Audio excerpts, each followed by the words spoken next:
do you think, Dick? Isn't it unbelievable? It's fun. Nancy. Yes. In your prime, how would you have fared against Margaret Court? You must sit here and be watching her game. You want me to really tell you? Be honest. I think she might have had an edge. Are the women today better than the women in the 50s?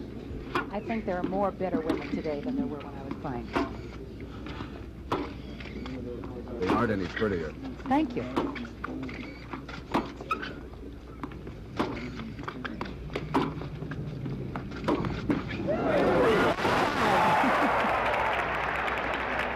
Love, 15.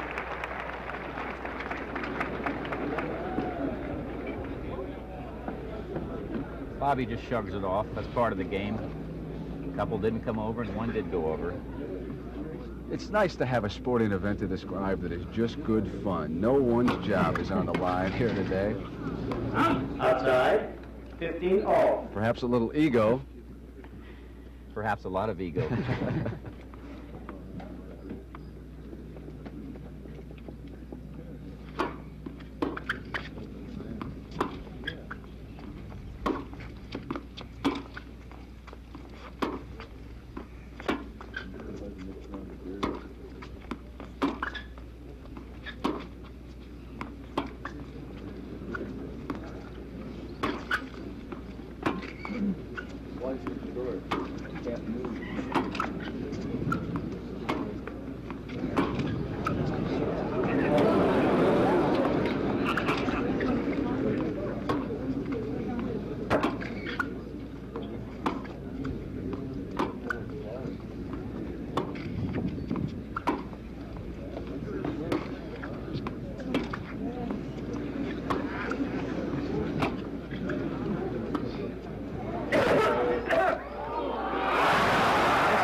The longest point of the match so far, and the question now is, can Bobby Riggs stand to play in those kind of rallies? Will that take too much energy out of him?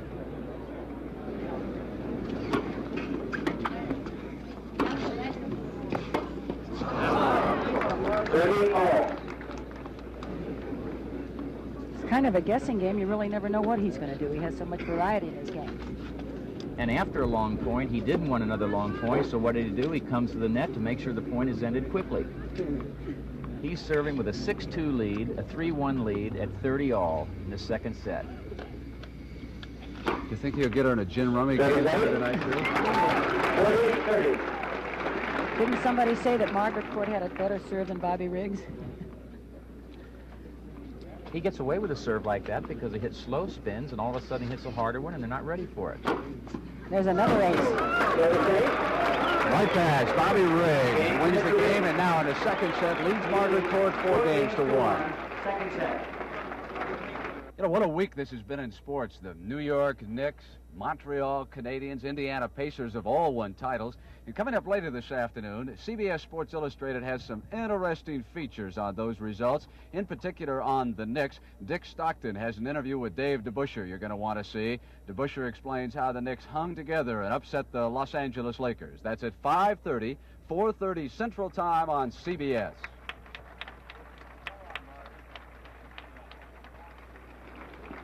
Looking up there, Tony Trabert, you better send someone to get their tickets. I think they're sneaking a view up there from the mountainside here, the Cuyamaca Mountains. One of the nice things about this event is that the Diabetes Association of Southern California has gotten the money, the gate receipts. They charge $10 a seat and the place is packed, so we're delighted for that. How many does it hold, Tony? Well, about 3,000. And I might add, you just finished putting up the grandstand about 10 o'clock this morning. That's why we couldn't get the road done. Doc Kearns is out there with the satchel, ready to go.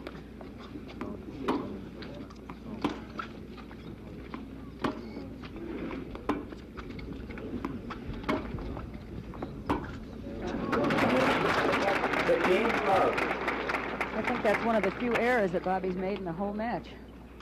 You know, at this point, I'm a little disappointed that Margaret has not changed her style of game. You don't lose a set 6-2 and be down 4-1 and still stay back. If that's what you've been doing from the start. You've got to change the losing game, and she has not done it so far.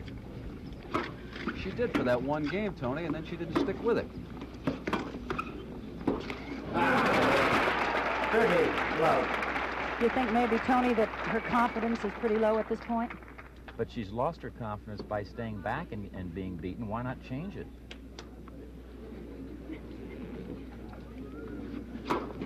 Off.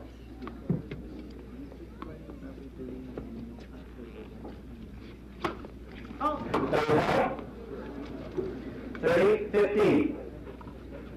Notice Bobby stands quite a ways behind the baseline to return serve because he wants a little more time to get that racket ready because she does hit the serve pretty hard. Off. Margaret.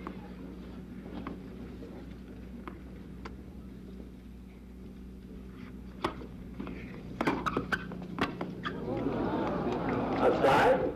30 all.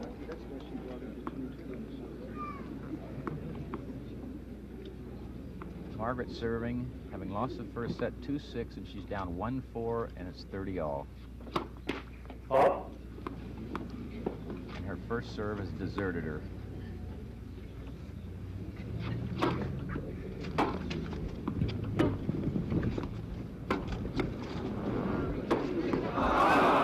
Had him set up and missed it, and now it is break point. 30-40. And I think when you get in a situation that Margaret's in now, you really try to go for too good a shot, don't you, Tony? She's pressing, I'm sure.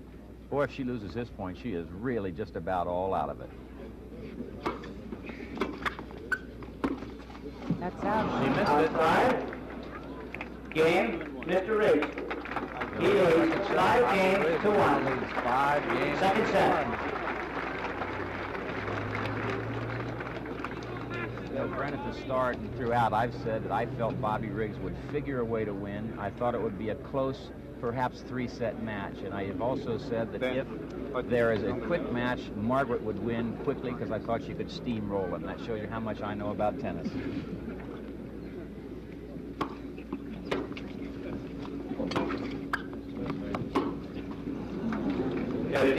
Mr. Riggs. It's like being up against the ropes.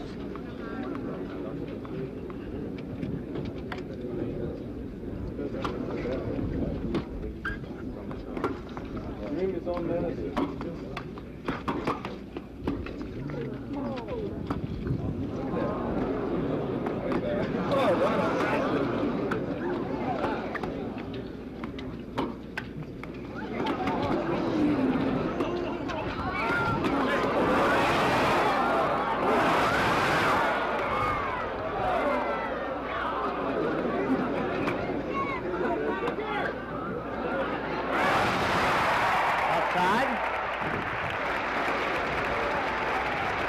Fantastic. A great point.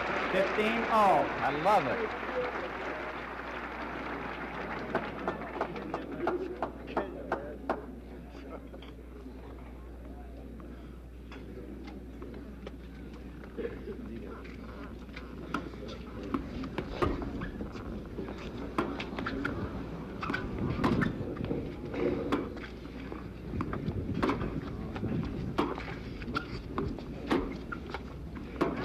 Call.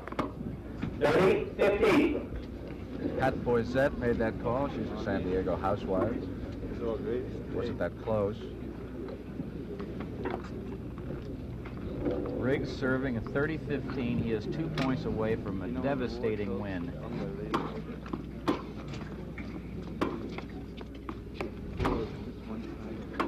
Well, it was his mouth that created this match.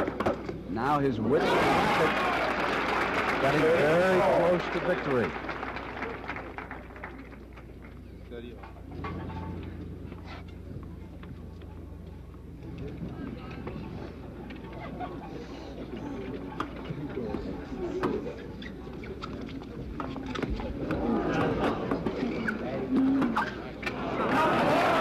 Call.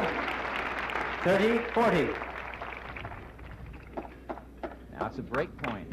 If Margaret can get this point, she will start to get back in the match. It would make it 5-2 in favor of Riggs. Riggs takes a peek at the scoreboard. Ball. Could serve a double fault here.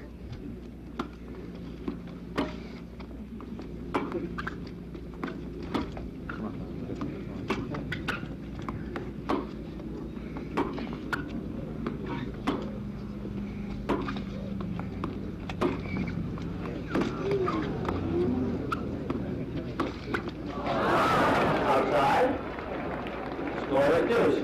Margaret Court trying to make too good a high backhand down the line, misses by about a foot, and she dejectedly walks back to return serve at deuce.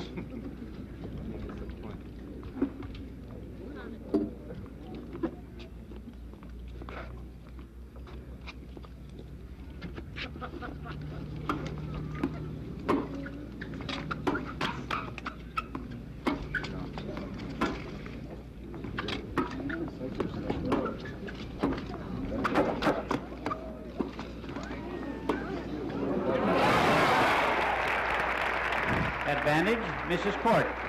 And again, a break point coming up for Margaret Court. Fighting hard to stay in this match.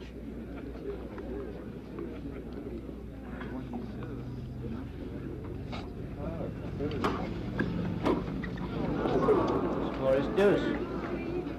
Just when you think, Nancy, that she might turn the corner, something happens to change And he her mind. throws in that big serve. I keep hoping that she'll follow his second serve to the net. Does this mean that all the mothers are going to have to cook their dinner rather than be taken out tonight? I don't know. I was hoping you'd take me out.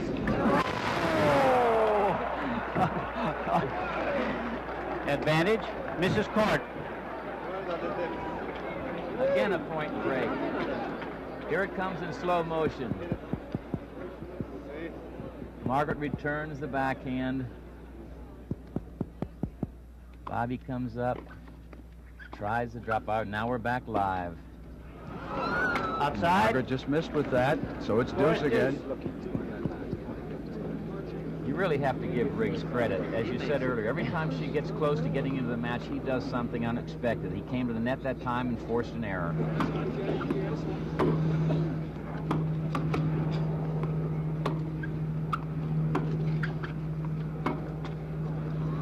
And we are at match point.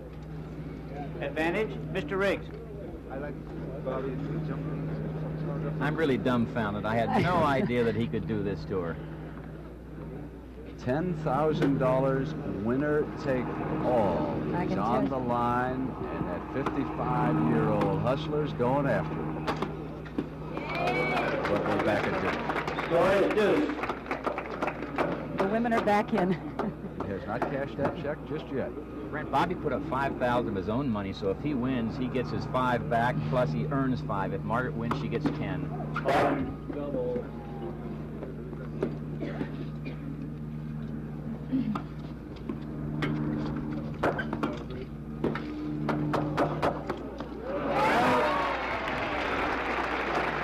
Advantage, Mrs. Court. You sure that was Bobby's own money? Yes, absolutely. He didn't go win that someplace. He didn't take you out on the golf course or anything, did he? No way. Somebody maybe in backgammon.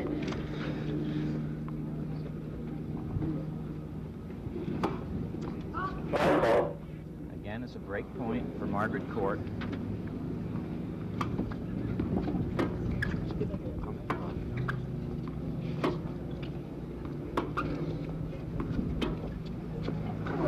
Outside. Score is deuce. 7th game of the second set. If Margaret's getting some advice on the sidelines, I don't think it's too good advice, because that was a perfect second serve to try to hit and come in behind it. Just outside, call made by Jane Meade.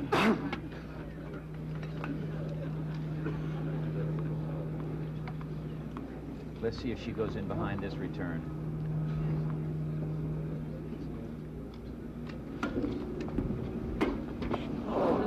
Back to match point. That almost looks like nerves to me when you really don't hit out on the ball, you know? She has such a great forehand. Match point.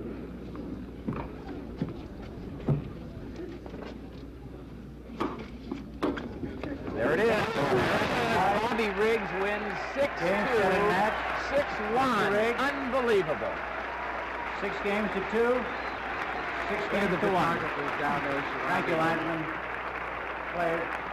Bobby Riggs has done exactly what he said he would do. He would take on the finest women's player in the world, and even though he is 55 years old, won at Wimbledon back in 1939, he would win it, and he has.